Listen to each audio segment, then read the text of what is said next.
Y vamos a leer los versículos que nos tocan en este día, reflexionar juntos.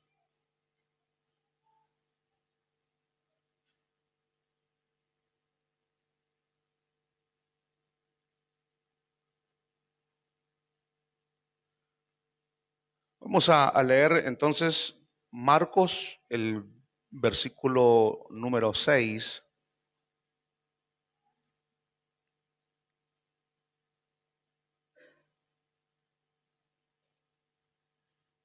Dice así, hermano, la escritura, versículo número 6. Juan estaba vestido de pelo de camello, tenía un cinto de cuero a la cintura y comía langostas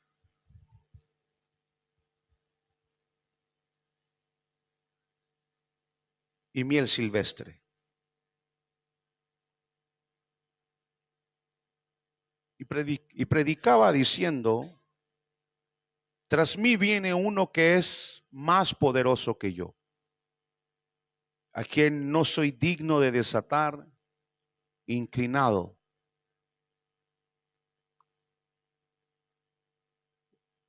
la correa de sus sandalias. Y predicaba diciendo: tras mí viene uno que es más poderoso que yo, a quien no soy digno de desatar, inclinándome la correa de sus sandalias. Amén.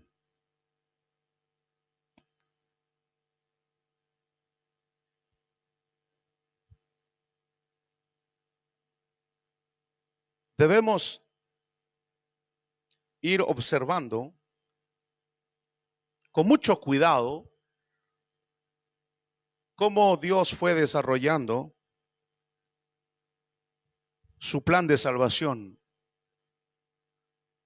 en medio del pueblo de Israel. Cómo Dios viene revelando a Jesús, en este caso en el Evangelio de Marcos. Esta extraordinaria revelación que no nos cansamos de contarla de hace más de 2000 años, que la iglesia en cada generación va contando y explicando y predicando esta gloriosa revelación de Dios. Y en realidad, como lo hemos dicho en otras ocasiones, el Evangelio de Marcos es un evangelio bastante breve, que salta episodios de la vida de Cristo. Y creo que hay algunos aspectos que no quisiera yo pasar por alto, aunque no se encuentren en el Evangelio de Marcos, quizás un poco como llenando el vacío que dejó Marcos, para poder rescatar muchas riquezas de este Evangelio. Por cierto, nos hemos basado en Marcos en 2 versículos, pero quiero rellenar y quiero que abra la Biblia en Lucas 1 para rellenar quizás y ver la centralidad o el pensamiento que quizás se esconde detrás de estos versículos 6 y 7, que se pudiera comentar durante mucho tiempo, decirse muchas cosas, pero por lo menos en el caso de nosotros, lo que podemos rescatar en esta tarde para nuestra vida. Lucas capítulo 1, el versículo, leamos, sí, vamos a leer el versículo número 12.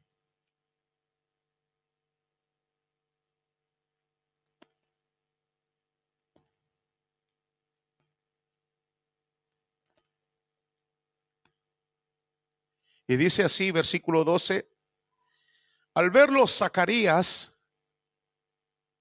se turbó y el temor se apoderó de él. Vamos a leer el versículo 11. Se le apareció un ángel del Señor de pie a la derecha del altar del incienso. Al verlo, Zacarías se turbó y el temor se apoderó de él. Y si usted sigue leyendo, va a encontrar que Zacarías no cree o le cuesta creer lo que el ángel le está anunciando. Por eso es que el ángel le dice: Zacarías, hasta que el niño nazca vas a quedar mudo. No vas a hablar hasta que nazca este niño. Cuando reflexionaba en este versículo, trae, hermanos, a colación el que podamos nosotros ver que en realidad la obra de revelación o la obra de Cristo, hablando solo del Nuevo Testamento, por supuesto, no empieza con la Virgen María. La revelación de Cristo no empieza María recibiendo un mensaje de Gabriel. En realidad, la revelación de Dios o de Cristo ya empieza en el mismo santuario de Dios. En el caso aquí de Zacarías, aquí empieza todo. Y a veces se pasa por alto, yo creo, este detalle que quiero ver con ustedes, porque ¿por qué se pasa por alto? Si usted abre la Biblia aquí en el capítulo 1 de Mateo, y detrás del capítulo 1 de Mateo, en algunas Biblias, no en todas, capítulo 1 de Mateo, bueno, la mía tiene vista de panorámica, ¿no? Pero si no, ¿qué hay? Hay esto. No hay nada. Por eso es que nosotros nos saltamos y no tomamos en cuenta los detalles de lo que está sucediendo en los primeros capítulos del Evangelio. Es decir, que aquí tenemos hojas vacías. Y da vuelta usted para atrás y va a encontrar Malaquías. En realidad, hermanos, en medio de este vacío, hay realmente un vacío histórico que duró alrededor de 400 años. Y muchas veces como que no sabemos qué ha sucedido para poder conectar con el Nuevo Testamento, con la revelación que empieza a darse. Y no tan solo no sabemos cómo conectar, sino que al mismo tiempo no le damos el realce o la profundidad o el impacto real que está representando lo que está sucediendo en el caso de lo que acabamos de leer aquí, que Zacarías se le aparece un ángel. Miren, es curioso, pero le voy a decir esto. En realidad, el silencio de 400 años de entre Malaquías, un poco más de 400 años entre Malaquías y Mateo, hay una historia de Israel.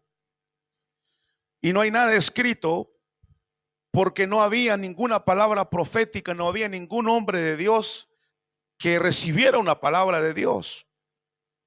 Israel, y lo vamos a ver juntos, se corrompió terriblemente.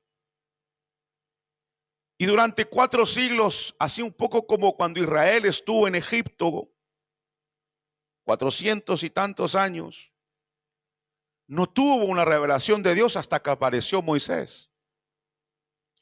Y aquí igual hay un silencio. Y cuando leemos, cuando tenemos el conocimiento, cuando pegamos esa pieza que generalmente falta porque quizás no tomamos atención a eso, pues ahí entonces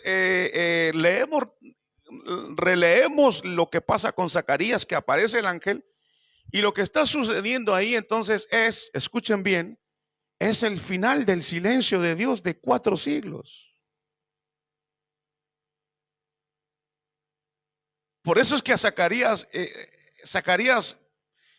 vive en una sociedad religiosa, pero sin Dios. El impacto fue tal a este hombre Zacarías que el hombre no podía creer lo que estaba viendo. Si toda su vida había ejercido sacerdocio sin que pasara absolutamente nada. Y cuando llega ese día especial, le echan suertes y la suerte sale en él. Entra a administrar con otros, son alrededor de 3 sacerdotes que necesitaba en ese momento para administrar, quizás la tarde. La cosa es que se hizo el sacrificio, y cuando se va a hacer el sacrificio, pues pasa algo extraordinario, aparece un ángel. Pero ya le digo, acabamos de leerlo, pero para nosotros no es mayor impacto porque no tenemos el contexto de los 400 años. Eso fue una revelación extraordinaria que acaba de recibir Zacarías, y fue tan extraordinaria que no creía, o le costó creer, de tal manera que Dios lo dejó mudo.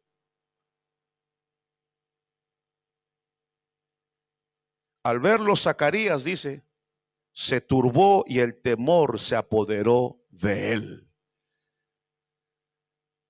400 años de silencio, y que venga Dios y elija a un hombre como él, es decir, es algo que es un peso demasiado grande.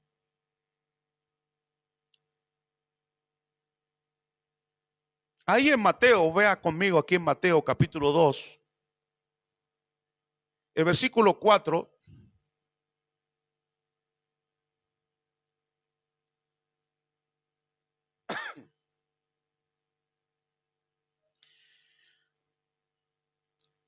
La élite religiosa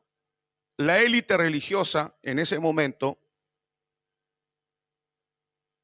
sabía exactamente dónde iba a nacer el Mesías. Dice así: entonces, reuniendo a todos los principales sacerdotes y escribas del pueblo, indagó de ellos dónde había de nacer el Cristo. La palabra Cristo es el ungido de Dios, el capacitado de Dios. Y ellos le dijeron: en Belén. Preguntaba Herodes: en Belén, en Judea, porque así está escrito por el profeta: y tú, Belén, tierra de Judá, de ningún modo eres la más pequeña entre los príncipes de Judá, porque de ti saldrá un gobernante que pastoreará a mi pueblo Israel. Eso está en Miqueas. Entonces, los sacerdotes ni la élite religiosa en Jerusalén en ese preciso momento sabía exactamente dónde iba a nacer el Cristo. No había ninguna clase de ignorancia en cuanto a esto.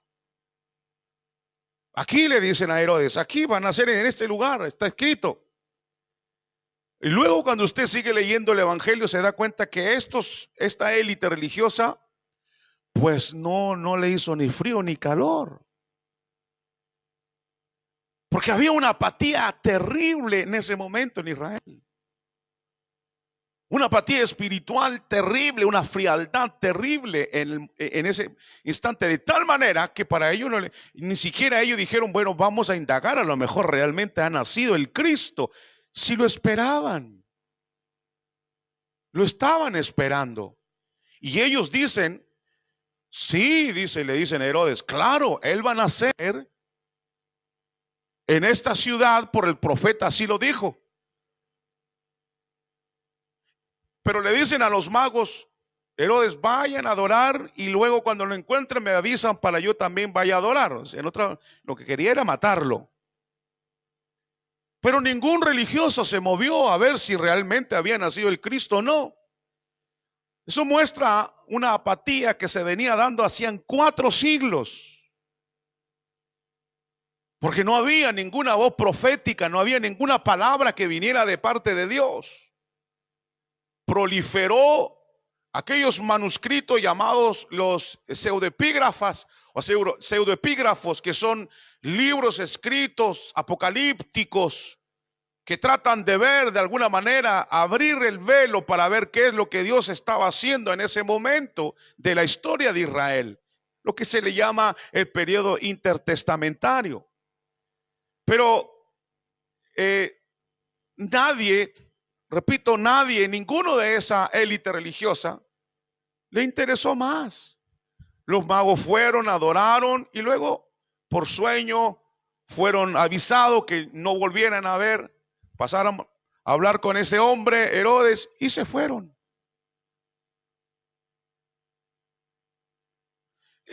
Fíjese, algo interesante, hermanos, que yo recién me acabo de dar cuenta. Y es que todo está desviado en ese momento. Quienes tienen que adorar no adoran. Y si los pastores adoran es porque los ángeles aparecieron. Pero luego de ahí, los que debieran adorar, que es Israel, porque estaba esperando a su Mesías, pues no lo hace. No lo hace porque hay una apatía espiritual. ¿Qué va? Que venga o que no venga el Mesías. Ya no hay ningún celo. El celo fue apagándose a medida que los siglos fueron avanzando. Y todo fue desviado porque fueron magos del oriente que vinieron a adorar. Nada que ver con Israel.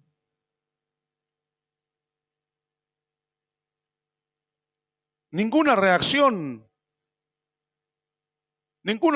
de parte de la élite religiosa. Hermanos, siempre ha sido así. Siempre ha sido así. Siempre la religión está equivocada. Siempre la religión, hermanos, te va a llevar por un camino equivocado. La religión es creer que Dios está y no está. Yo leía esta semana, recuerdo cuando hubo la batalla, peleó Israel con los filisteos y hermanos, ya el pecado de Elí y de Elí el sacerdote y sus hijos era terrible. Estaba corrompido la élite religiosa otra vez. Y ahí en Silo, donde estaba la carpa o el tabernáculo, que fue el centro de religión, o en Silo, que fue como una especie de capital en ese tiempo, donde todo el mundo venía a adorar ahí, pues lo que pasó ahí fue que ellos, los filisteos, atacaron, fueron derrotados los judíos, regresaron y dijeron: vamos a traer el arca del pacto para que Dios esté en medio de nosotros en la batalla. Entonces, cuando dijeron eso, Israel gritó de tal manera, dice que la tierra tembló. No tembló literalmente, sino que fue un júbilo terrible. ¿Cómo no va a ser un júbilo terrible? Van a traer el arca del pacto, la alianza. Y esa arca de la alianza representa la presencia de Dios. Y Dios había venido destruyendo nación tras nación cuando los levitas llevaban la presencia de Dios con ellos. Y cuando lo van a buscar y todo el mundo se alegra porque van a traer el arma secreta de Israel, van y vuelven otra vez a pelear. Y cuando escuchan los filisteos que el grito de los judíos, dijeron: ay, ahora sí que nos viene la grande. Pero los filisteos, que eran guerreros y valientes, dijeron: pero anímense vuestra alma, dice, y vayamos de todas maneras a pelear, aunque el arca del pacto de Dios esté delante de ellos. Y fueron. Y la Biblia dice que Israel fue derrotado y se robaron el arca del pacto. O sea, no tan solo derrotaron, sino que el símbolo de la presencia de Dios se lo llevaron. Y la nuera del sacerdote Elí, que estaba embarazada, en ese momento dio a luz. Cuando supieron que el arca había sido, hermano, robada, dio a luz. Y Cabot le puso a su hijo, que es la gloria de Israel, ha sido traspasada. Y el sacerdote Elí, cuando supo, dice que cayó atrás, hacia atrás, y se desnucó y murió. Pero ¿qué nos enseña eso? Que Israel tenía el pacto. Es decir, tenía el arca del pacto, tenía los símbolos religiosos de la presencia de Dios, pero Dios no estaba. Dios no estaba. Es tan fácil pasar la línea de la vida cristiana con Cristo a una vida religiosa. Es tan fácil que a veces uno no se da cuenta. La Biblia constantemente nos está llamando: vela y ora, vela, que no se te apague la lámpara en tu mano. Ya 100, un poquito 100 después de Cristo, ya está la iglesia de Éfeso siendo reprendida por el mismo Señor, diciendo: has perdido tu primer amor. Porque constantemente, hermanos, somos llamados por la voz de la religión, porque es más fácil imitar las cosas de Dios que tener lo genuino de Dios. No es fácil mantenerse en un nivel óptimo donde uno, hermano, tiene una relación con Dios viva y eficaz. Así como los deportivos que siempre buscan estar en el nivel óptimo. Y entonces el cristiano tiene la tendencia fácilmente a enfriarse, fácilmente a quedarse, ya le digo, con el arca del pacto, gritando que Dios está en medio de ellos, cuando solo tienen el arca, pero Dios ya está lejos. Y eso es lo que sucedió en el periodo intertestamentario. Israel trataba de ver cómo Dios, qué es lo que Dios quería, y se levantaba uno, se levantaba otro, pero en realidad Dios ya no estaba en medio de ellos.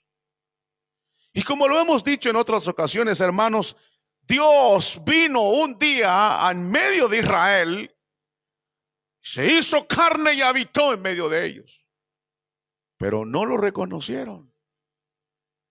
Es ver lo lejos que estuvieron de Dios, que cuando vino y habló con ellos, pues no quisieron.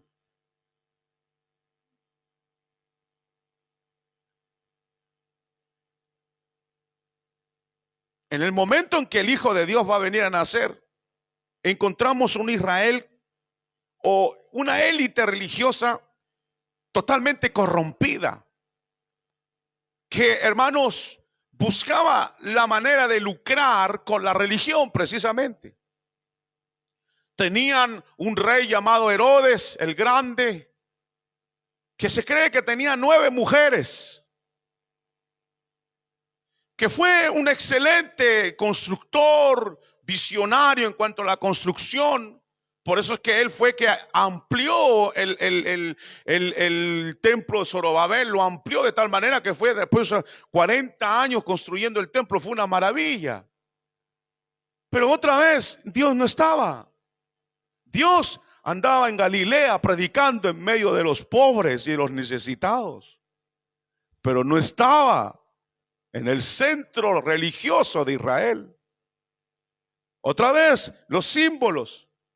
Pero era un tiempo difícil, un rey malvado, una élite completamente, hermanos, completamente corrompida por la avaricia. Difícil encontrar personas que se mantuvieran después de todo ese silencio que hubo, hermanos, encontrar personas que sean justas y que Dios pueda actuar con ellos.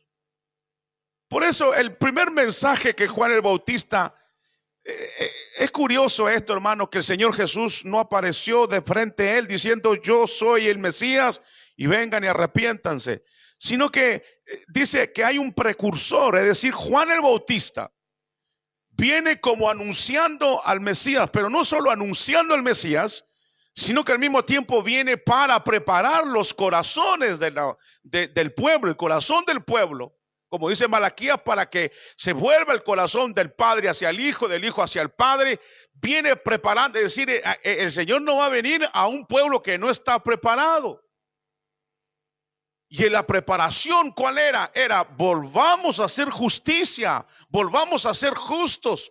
Podríamos decir hoy día, hermano, volvamos a ser cristianos. A veces uno cuando predica se siente que está en el desierto, como Juan el Bautista predicaba en el desierto. A veces uno siente eso, hermanos, como que uno predica en el desierto, como que los corazones no abre el corazón para que esa palabra de Dios pues traiga el cambio en la vida. Pero no podemos, hermanos, o no puede la iglesia esperar que la manifestación del Hijo de Dios sea una realidad mientras nosotros no hagamos cambios en nuestra vida. Todos nosotros necesitamos, hermanos, volvernos a Dios de corazón. Todos.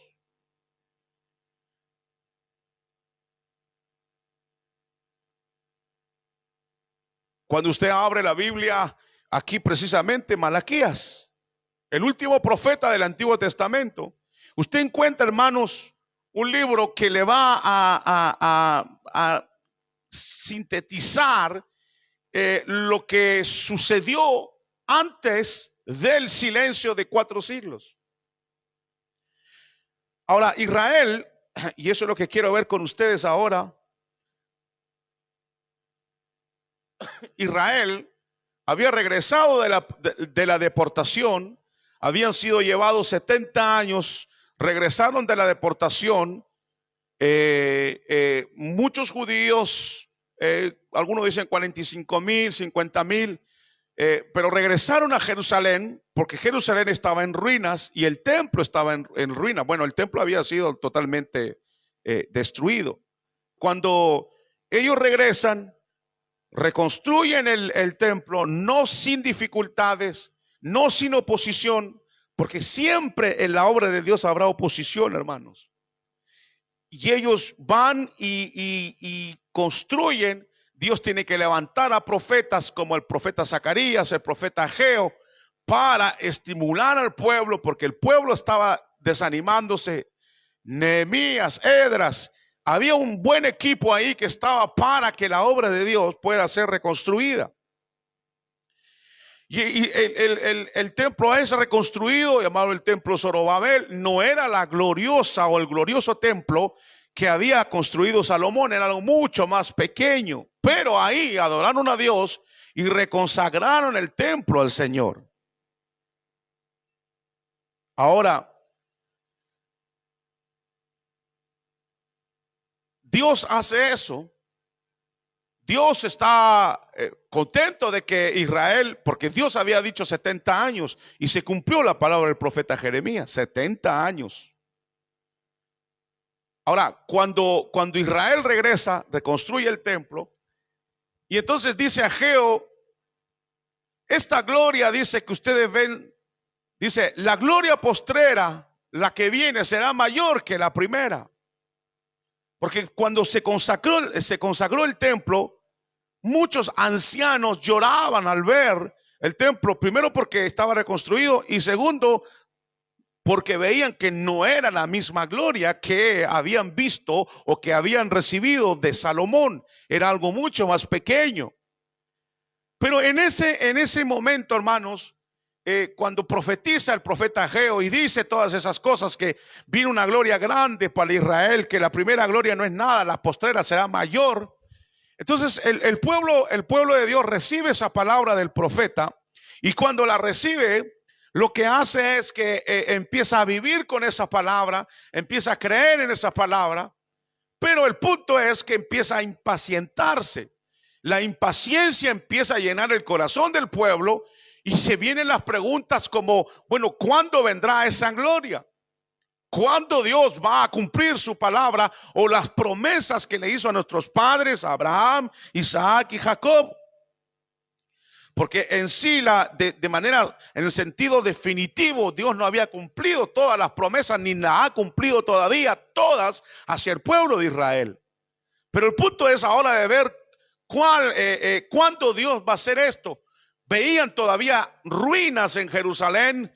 Entonces la gente empezó a deprimirse, decir, bueno, ¿cuándo va a venir esa gloria? Empezó a impacientarse de que la gloria de Dios que él había prometido no llegaba. ¿Por qué no llegaba? Porque todavía no era el tiempo que Dios había establecido. Todavía faltaban 4 siglos para que naciera el Mesías. Antes no iba a nacer porque estaba decretado de esa manera. Entonces lo que le tocaba a Israel era esperar hasta que Dios cumpliera su promesa. Pero Israel se impacientó, de tal manera se impacientó, hermanos, que empezó poco a poco a decaer la vida espiritual del pueblo y empezó a apartarse de Dios. Mire, hermano, esa gloria que ellos, esa comunión con Dios no duró 100 años. Cuando empieza la decadencia otra vez, empieza la decadencia y cuando ya está este decaimiento espiritual, Dios, usted puede leer el decaimiento espiritual, lo denuncia el profeta Malaquías, el último profeta del Antiguo Testamento. Cuando él empieza a denunciar, léalo, es interesante, léalo en su casa, usted va a ver. Empieza el profeta, Dios levanta una última voz profética. Por última vez Dios va a hablar y después no hablará durante 4 siglos.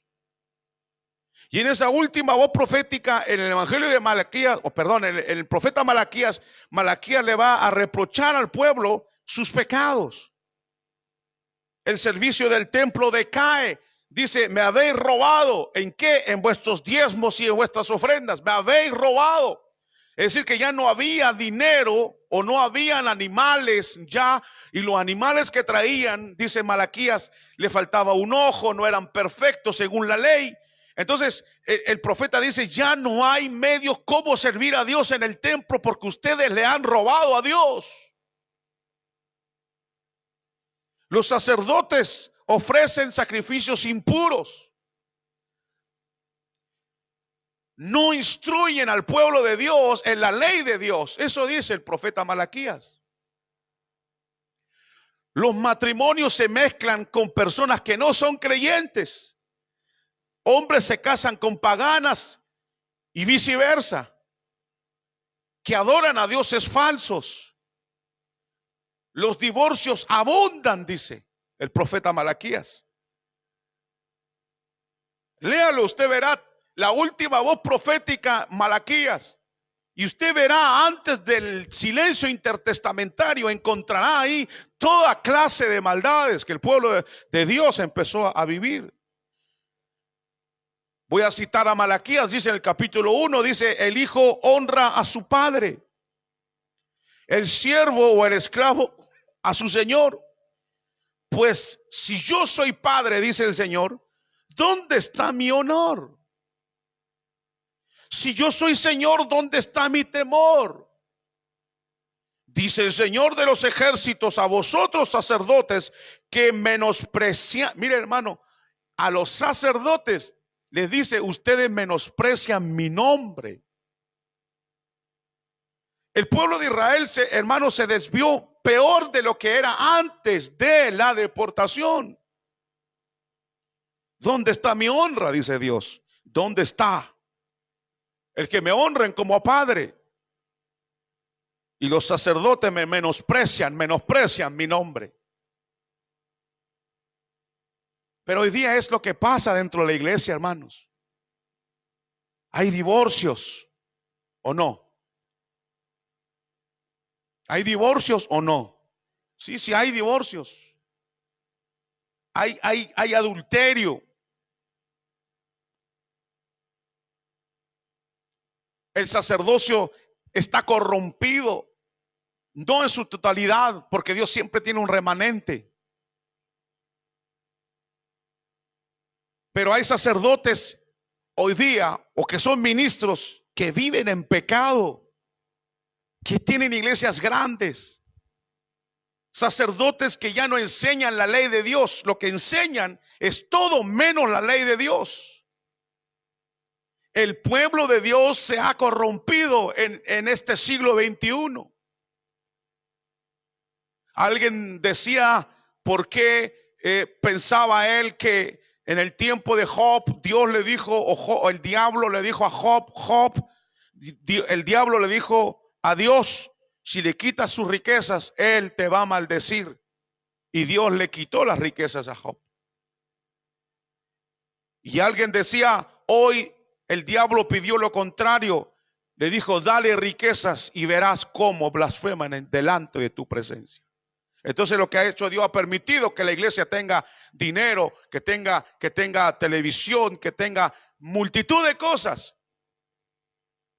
Pero hay iglesias, hermanos, que están corrompidas totalmente, el pastor y toda la congregación. Pastores divorciados, cristianos que se casan con personas que no son creyentes.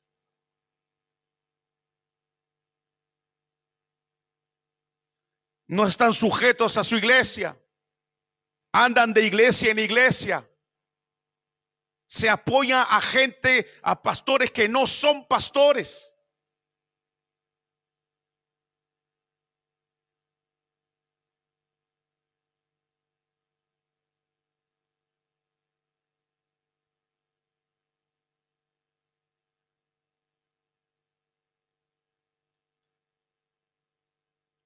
Hay un autor que usted conoce que escribió muchos libros antes de fallecer, llamado David Wilkerson.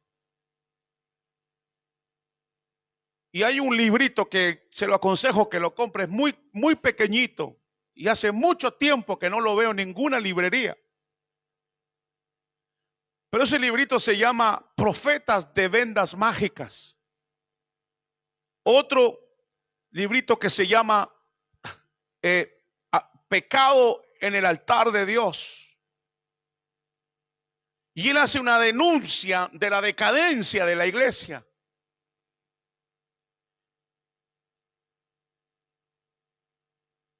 Hermanos, Dios va a meter su mano a la iglesia, porque la iglesia le pertenece a Él. Y les quiero decir, más vale que nosotros estemos del lado correcto cuando meta la mano. ¿Por qué? Si no mal recuerdo, es Pedro que dice, el juicio de Dios empieza por la casa de Dios. Cuando Dios empieza a poner su mano y la va a empezar a poner, y la ha empezado a poner, se van a destapar, hermanos, muchas cosas dentro del sacerdocio y dentro de la misma iglesia. Que pensamos nosotros, hermanos, que nosotros somos medio católicos arreglados, porque a Dios lo consideramos como una especie de santo en la cual le podemos hacer así como al Buda y lo podemos arreglar.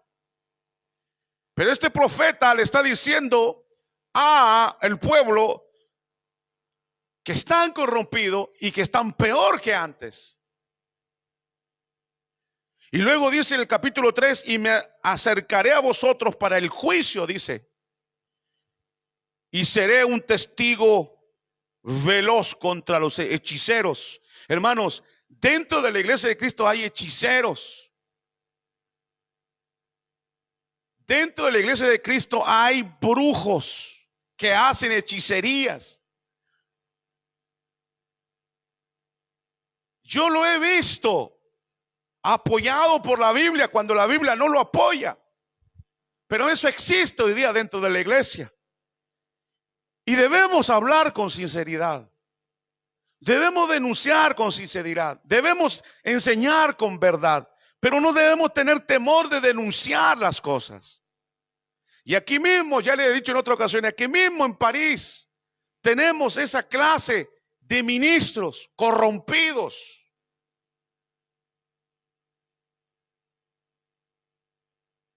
Recientemente vi una hermana que se fue a una iglesia, que venía aquí, ya no viene aquí.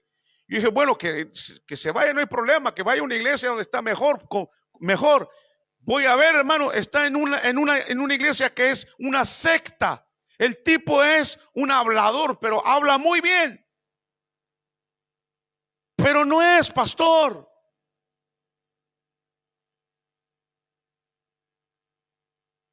Entonces la pregunta, uno dice, ¿qué le pasa a la iglesia? ¿Por qué no reacciona? Usted puede hacer, hermano, yo puedo ponerme de cabeza aquí. Puedo echarme Coca-Cola encima y diciendo que me están ungiendo. Y les aseguro que ustedes el próximo domingo vuelven a venir. Porque el cristiano hoy día no tiene ese juicio, ese criterio, no tiene celo de Dios, hermano. O el celo de Dios ha ido como apagándose. Y volviendo aquí, Israel, es lo que le sucedió. Malaquías cierra el Antiguo Testamento con una voz de esperanza, no solo de juicio, porque Dios es misericordioso, pero al mismo tiempo con una voz de juicio, que Israel las va a pagar caro lo que está haciendo. Pero cierra, hermanos, dando un mensaje Dice, he aquí yo envío mi mensajero y él preparará el camino delante de mí, diciendo, dice el Señor. Ahí está hablando el Juan el Bautista. Está dando una voz de esperanza de que vendrá un día el precursor del Cristo. Y luego dice, y el mensajero del pacto, ese es el Señor Jesucristo, en quien vosotros os complacéis. Es decir que cierra el Antiguo Testamento con una voz de reprensión, pero también con esperanza. Y dice, he aquí yo os envío el profeta Elías antes que venga el día del Señor, día y grande y terrible. Él hará volver el corazón de los padres hacia los hijos y el corazón de los hijos hacia los padres. Vendría el precursor, vendría. El profeta dijo, antes que Dios guarde silencio, les quiere decir que está ahí reservado para el juicio por no haberse arrepentido, pero que viene un día la promesa de Dios, porque Dios no es hombre para mentir. Y un día vendría y aparecería, y ahí estamos, aparecería el que iba a abrirle el camino al Señor.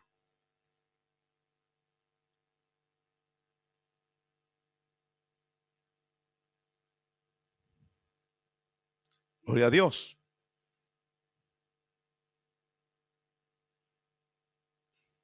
Ahora voy a saltarme unos puntos porque el tiempo ya se nos fue, pero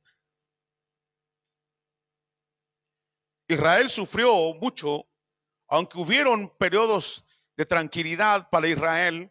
Se tradujo la Biblia, se acuerda la Septuaginta en esos tiempos, en el periodo intertestamentario, se abrieron cerca de 400 sinagogas. Había un periodo de tranquilidad, pero luego aparece Antíoco Epífanes, donde, hermanos, quiere destruir y hacer desaparecer al pueblo de Israel. Vienen las guerras de los macabeos. En todo ese enredo de cosas, hermanos, no desaparece y surge, sí surge lo que es el desarrollo religioso. El historiador Josefo, que es muy interesante que usted lea también, Josefo, él pone fecha en cuando empezó el movimiento llamado de los fariseos, por ahí por el año 163 antes de Cristo. Los fariseos eran patriotas, celosos, defensores de la fe antigua. Los fariseos, recuerda a los fariseos que los encuentra Cristo ya bien instalados en el pueblo. Luego están los saduceos, eran aristócratas, era gente de dinero, materialistas, racionalistas, amantes de la filosofía secular, helénica. Y no creían en nada de sobrenatural, no creían en los ángeles, ni la resurrección, ni la vida futura. También Jesús se encuentra con ese tipo de personas cuando empieza su ministerio. ¿Se acuerdan? Fariseos y saduceos. Luego están los esenios y los publicanos que empezaron a aparecer ahí en el mismo primer siglo cuando el Señor estaba ahí. Ahora, antes que aparezca el Señor Jesús, pasó todo eso en el periodo intermediario. No tenemos tiempo de ver todo, pero hay un punto que quiero ver con ustedes que creo que es importante. Y es que aparecen esos movimientos religiosos y empiezan, hermanos, o hay una interpretación, voy a decirlo de esta manera, hay una interpretación de la Torá o del Antiguo Testamento y de los profetas. Entonces, el rabinato, los rabinos, las escuelas rabínicas, empezaron había la interpretación de la ley de parte de ellos, pero esas reglas y esas interpretaciones que ellos hacían se empezó a volver una especie de norma dentro de la religión judía. De tal manera de que, hermanos, habían tres clases de enseñanzas. Estaba la primera, que era la enseñanza de la Torá, lo que dice la ley. En este caso se decía amén porque así estaba escrito. La segunda era la ley oral, la enseñanza tradicional, la ley de Moisés. Y esta ley o esta manera de enseñar pues requería que uno fuera a las escrituras para decir que está escrito lo que yo estoy diciendo. Y la tercera es la clase de ordenanzas que le llamaban una especie de barrera. Le llamaban barrera. ¿Por qué le llamaban barrera? Porque, hermanos, el judío tenía este pensamiento. Decía, aquí está la ley de Moisés, la Torá, pero como la gente no entiende, nosotros somos llamados a interpretarle la ley de Dios. Entonces vamos a hacer una especie de barrera para que la gente no malinterprete las cosas, y nosotros le vamos a dar la interpretación de los detalles de la ley para que ellos puedan, para proteger la ley de Dios y que no se vaya a malinterpretar. A eso se le llama una especie de barrera. Se trazaron de esa manera, hicieron la traducción, o no, comentaron de esa manera, y de esa manera esos comentarios se volvieron ordenanzas. Y así, hermanos, llegamos a lo que Jesús constantemente le decía a los fariseos y saduceos. ¿Qué le decía? Vosotros anuláis las escrituras por mandamientos de hombres. ¿Se acuerdan eso? ¿Se acuerdan o no? Bueno, ¿por qué? Porque los judíos empezaron, dijeron, bueno, por ejemplo, le voy a dar un ejemplo. Habían judíos o rabinos que decían, hermanos, que cuando una gallina ponía un huevo, el día sábado, que era el día de reposo, algunos estaban durmiendo, pero cuando hablé del huevo despertaron. Cuando ponía el huevo, la pregunta es, venía uno ignorante de la ley y decía, señor rabino, buenas tardes, mucho gusto, fíjese que aquí le traigo un huevo. Y mi pregunta es, ¿me lo puedo comer o no? ¿Es inmundo o no es inmundo? ¿Por qué? Le preguntaba. Porque la gallina trabajó el día de reposo. Entonces, ¿me lo puedo comer o no? Entonces debatía el rabinato a ver si el huevo se podía comer o no. Hasta ese punto iban ellos en cuanto a lo que eran las ordenanzas y todas las conclusiones a lo que ellos llegaban, hermanos. Ahora, otra cosa, que llegó un momento, hermano, en la historia que sus tradiciones y sus interpretaciones llegaron a tener la misma autoridad que la ley de Dios, o por encima. Los lavamientos de manos. Le dicen al Señor, ¿por qué tus discípulos no se lavan las manos? Eso no está en el Antiguo Testamento. Que antes de comer hay que lavarse las manos. No es un mandamiento de Dios. Es higiénico. Pero Él le dice, tus discípulos no andan conforme a la tradición de los ancianos. Y Jesús le dice, ¿cómo van a andar si eso es un cuento de ustedes?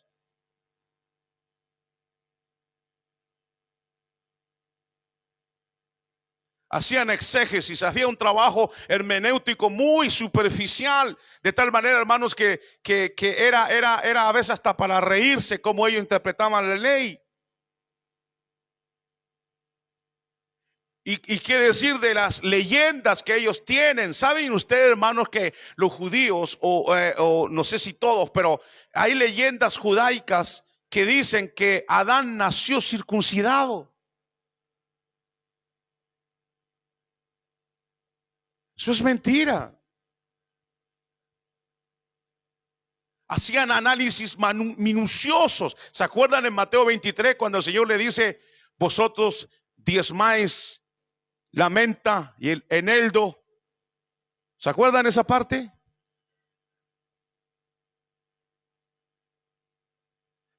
¿Saben lo que hacían ellos? Compraban menta. Si tenían una flor de menta que tenía 50 hojas, ellos diezmaban 10. O sea, eran así de minuciosos. Y así de minuciosos estaban encima del pueblo, mirando que nadie vaya a pasarse la barrera, porque si no, como aquella mujer, mira, aquella mujer la encontramos en adulterio, ¿y tú qué dices? Jesús le hubiera dicho ¿qué es lo que digo? ¿Dónde está el adúltero? Porque solo trajeron a la mujer. Pero toda esta tradición de hermanos de los ancianos que controlaban las viudas, las casas, se metían en las casas, dice, Jesús dice, se metían en las casas de las viudas y devoraban lo que tenían. Aquella mujer que dio, dice, 3 blancas, era todo lo que tenía de su sustento. Jesús no estaba de acuerdo que una viuda diera todo su sustento. Eso era la religión que había impuesto eso.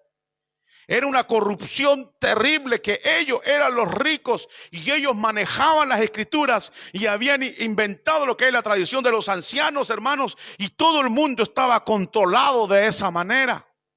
Era un yugo insoportable para Israel.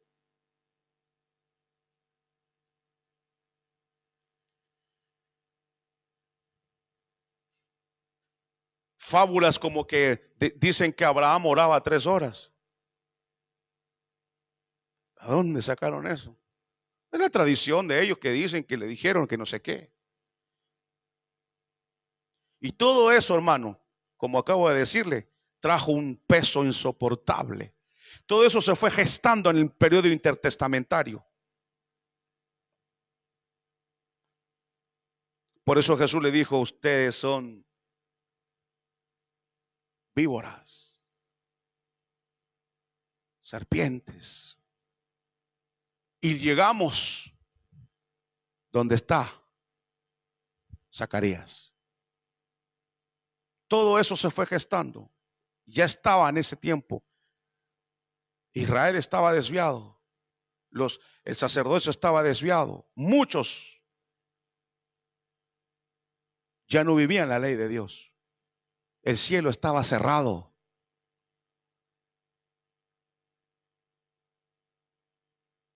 No puede haber un avivamiento en nuestra vida a menos que Dios tenga misericordia de nosotros. Y de repente aparece Zacarías en ese día. Le tocó a él. Por suertes. No hay suertes con Dios, hermanos. Dios sabe cómo hacer las cosas. Entra en el lugar, hace el sacrificio y aparece un ángel. Y le dice, no tengas temor, Zacarías. Tu petición ha sido contestada. ¿Cuál petición? No sabemos. Quizás era la petición que tenía de que su esposa era estéril, o quizás era la petición de que Dios perdonara de una vez algún día a Israel su pecado. Pero el ángel dice, hoy te quiero decir que tu esposa va a tener un hijo y va a ser grande. ¿Y qué está pasando ahí? Se acabó el silencio de Dios. 4 siglos. Y en esa intimidad que tiene Zacarías, aparece y le dice que su hijo iba a ser el precursor. ¿Por qué leí los versículos 6 y 7?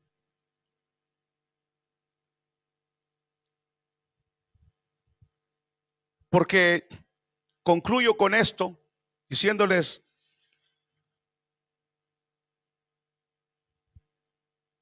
todo ese periodo que endureció el corazón de los israelitas durante 4 siglos, toda esa religión falsa que apareció, toda esa tradición humana, todo eso cerró el cielo. Y el mensaje lo podemos intitular de esta manera: vasos de barro. Porque viene Dios y encuentra a uno de entre tantos que habían ahí, que a saber cuántos estaban corruptos, había un Zacarías que estaba, dice ahí Lucas, era él y su esposa justos. Luego el ángel va y va a dar una noticia. Dice Lucas que va a Galilea, en la ciudad de Nazaret. Lo hemos dicho, una región pobre, una ciudad que nadie conocía. Y una pareja muy humilde. Luego, cuando él nace, van al templo y aparece un hombre llamado Simeón, y este hombre justo y piadoso esperaba la consolación de Israel. Y luego otra mujer que se llamaba Ana, que era profetisa, que vivía en el templo día y noche, gente sencilla, gente humilde. Y luego dice aquí Marcos, dice, el precursor estaba vestido con pelo de camello.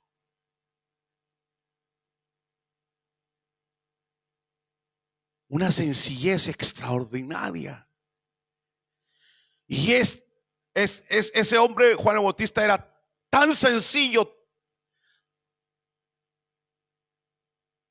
que él dice, yo le puedo decir a mi hija, por favor, arréglame ¿cómo se dice en español? El pasador, arréglamelo. Y ella viene y me lo arregla. Pero dice aquí, Marcos, que Juan el Bautista no se consideraba digno de desatar la sandalia del Señor. Sé que el Señor usó, hermanos, a vasos de barro, que no tenían ninguna trascendencia, pero que era gente justa, que hacía justicia esperando al Mesías. En medio de toda esa frialdad religiosa, en medio de la corrupción en donde vivía Israel, en los tiempos de Cristo, habían vasos de barro que Dios usó para su gloria. Así como los hijos de Elías se corrompieron, de igual manera, había gente ahí y Dios avergonzó al liderazgo de ese tiempo y llama a un niño llamado Samuel. ¿Cuánto tendría? ¿10 años? ¿12 años? Y Dios le habla a él y le dice, dile al profeta lo que le va a pasar. Vasos de barro. ¿Quién creerá que Dios puede usar un niño aquí en la iglesia para que haya un avivamiento? ¿Quién creerá que Dios puede usar vasos de barro? Pues Dios lo hace. Lo hizo en los tiempos de Samuel, lo hizo en los tiempos de Cristo, a pesar de toda la maldad que había alrededor. ¿Qué podemos, hermanos? ¿Cuál es la exhortación en esta tarde? Es esta: no nos corrompamos, sigamos fiel a Dios en humildad, en sencillez, y a su tiempo nos exaltará. ¿Cuántos de ustedes sienten que son vasos de barro? Insignificante. Si usted se considera así, es un buen elemento para ser usado por Dios. Si usted siente que usted no tiene ninguna capacidad para servirle al Señor, usted está dentro de la nómina de que Dios lo pueda usar.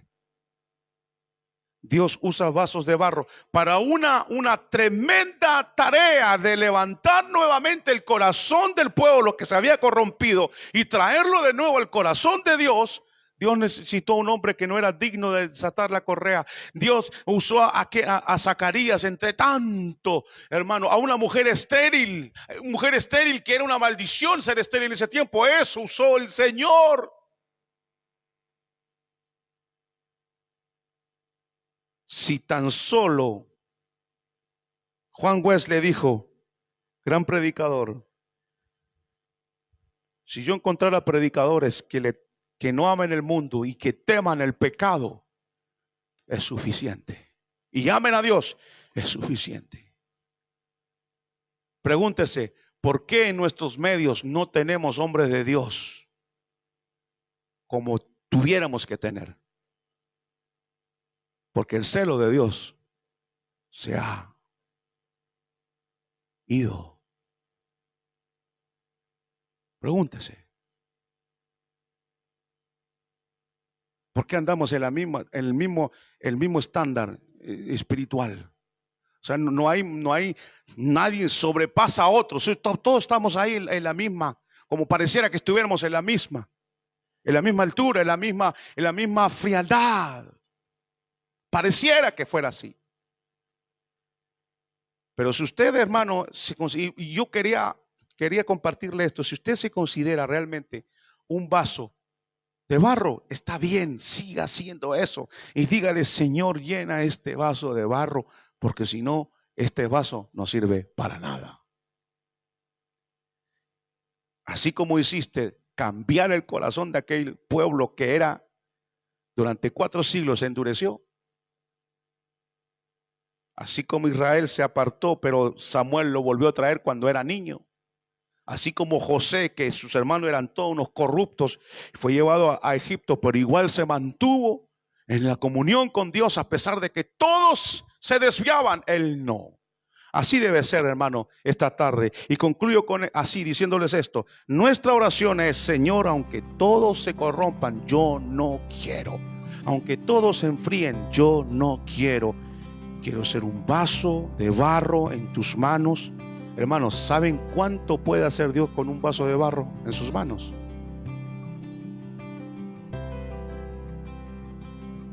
Solo Dios lo sabe. Pero hay ejemplos en la Escritura que Dios ha hecho maravillas. Si tan solo estamos dispuestos. Vamos a orar. Padre, te damos gracias.